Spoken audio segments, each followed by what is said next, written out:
look, I'm an immigrant from America. My father's black. I'm mixed race. Don't call me racist because I'm not. My best friend's Muslim. My trainer, Amir, he's a Bosnian Muslim. So I'm not racist. So, but this immigration thing and all that kind of thing that's going down, once again, females, never since the dawn of history, have ever had the responsibility of being protective of a territory. Females are not territorial by instinct. That's a man's job. Men are territorial. So the only people who should be concerned with the literal invasion of this country, and I'm going to call it an invasion because when you have a large percentage of the population who are prepared to kill themselves to kill you, that's an invasion. It doesn't matter if there's 1,000 of them or 500, whatever. When there's a percentage of the population prepared to kill you by any means necessary, to a degree you've been invaded. So if there's a problem in this country, only men are the people who are territorial enough to stand up and do something about it. And when a man decides to say anything even about the issue, he's branded instantly a bigot and a racist. And I think, well, what would you do? Well, that's a very good question. But I think the first thing we need to do is absolutely be respectful and patriotic about the sovereignty of the country. And even that doesn't exist nowadays.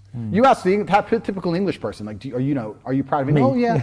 no, but you know, you have to I think jingoism and patriotism can often be used by people who haven't got the best interests of the people at heart. And that's why I always shy away from, you know, sort of waving the flag, because it's a version of England that I probably don't agree with. No, I completely agree. And this is the number one problem with the right as a whole, is that when I say these things, what I'm actually saying is we need to include the Muslim community to the point where we understand what Britishness is, not to the point where they don't speak English and they don't give a fuck what country they're in as long as they get to go to the mosque.